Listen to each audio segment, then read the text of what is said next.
మత్స్యకారులకు జీవనోపాధి కల్పించాలనే ఉద్దేశంతో నిర్మిస్తున్న ఉప్పాడ ఫిషింగ్ హార్బర్ నిర్మాణంలో లోపాలు వెక్కిరిస్తున్నాయి. దానివలన మేలు కంటే నష్టాలు ఎక్కువగా కనిపిస్తున్నాయి. సముద్రంలోకి వెళ్లే చోట వెడల్పు పెంచి టెట్రాప్యాడ్ పరిమాణం తగ్గించారు. దీంతో బోట్లు దెబ్బతినే పరిస్థితి వచ్చింది. కాకినాడ జిల్లా ఉప్పాడ సమీపంలో ఫిషింగ్ హార్బర్ నిర్మాణం దాదాపు 90% పూర్తయింది. హార్బర్ డిజైన్లో లోపాల కారణంగా మత్స్యకారులు ఇబ్బందులు పడుతున్నారు. ఈ సమస్యను చాలాసార్లు ఫిషరీస్ అధికారుల దృష్టికి తీసుకువెళ్లారు. కేంద్ర ప్రభుత్వ సంస్థలతో జాయింట్ వెరిఫికేషన్ చేశారు. కొన్ని లోపాలు గుర్తించారు. 2017 అక్టోబర్లో హార్బర్ నిర్మాణానికి డిజైన్ ఇచ్చారు. అయితే ప్లాన్ అనుసరించి నిర్మాణాలు జరగలేదని తేల్చారు.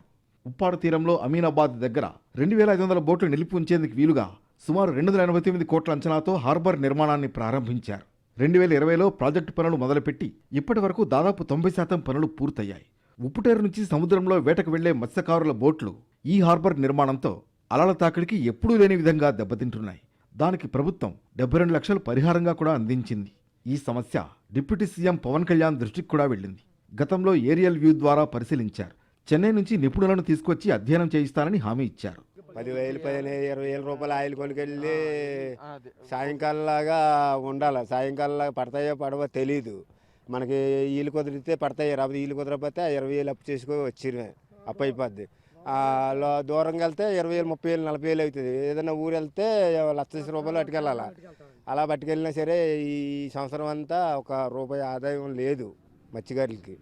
ఏం ఉపయోగం లేదండి. మా ముందే కొద్దిగా ఈ లెక్క అయితే ముందే బాగుండేది. ఇప్పుడు దగ్గర ఉండిపోవడం వల్ల కెరటాలు ఎక్కువ వచ్చేయడం వల్ల అటు ఇటుసినా ఏదో గొట్టు మీద పోతున్నాయి బోట్లు. మనుషులు కూడా ఇబ్బందిగా ఉంటుంది. రాళ్ళు గుద్దేసుకొని చేపలు కూడా తీసుకునేది కూడా బాగా మాకు ఇబ్బందిగా ఉంటుంది. నిర్మాణంలో వాడిన రాళ్లు టెట్రాప్యాడ్ల వెయిట్ డిజైన్కి భిన్నంగా ఉన్నాయి. దానివలన హార్బర్ నిర్మాణం బలంగా లేదని నిపుణుల అధ్యయనంలో తేలింది. ముఖ్యమంత్రి గారు తన ఉప ముఖ్యమంత్రి ఇద్దరు శ్రద్ధ పెట్టి ఆ ఇష్యూస్ ని రిజాల్వ్ చేస్తారని ఆయన మాటగా నన్ను ఈ రోజు పంపించడం జరిగింది. ఉప్పాడ ఫిషింగ్ హార్బర్ దగ్గర దెబ్బతిన్న పడవలకు నష్టపరిహారం చెల్లింపు అంశాలపై అధికారులతో చర్చించాను. ఇందుకు తగిన చర్యలు చేపట్టాలని ఆదేశించాను.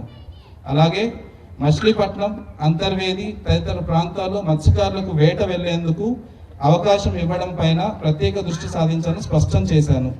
ఈ అంశాలపై కమిటీ నివేదిక కోసం ఎదురు చూడకుండా ప్రాధాన్యంతో పరిష్కరించాలని తెలిపాను. మొత్తానికి జాలర్లకు ఉపయోగపడుతుందనుకున్న ఫిషింగ్ హార్బర్ నిర్మాణం అస్తవ్యస్తంగా మారింది. దానికి అనుగుణంగా చాలా మార్పులు చేయాల్సిన అవసరం ఉంది. మరి ప్రభుత్వం ఏం చేస్తుందో చూడాలి.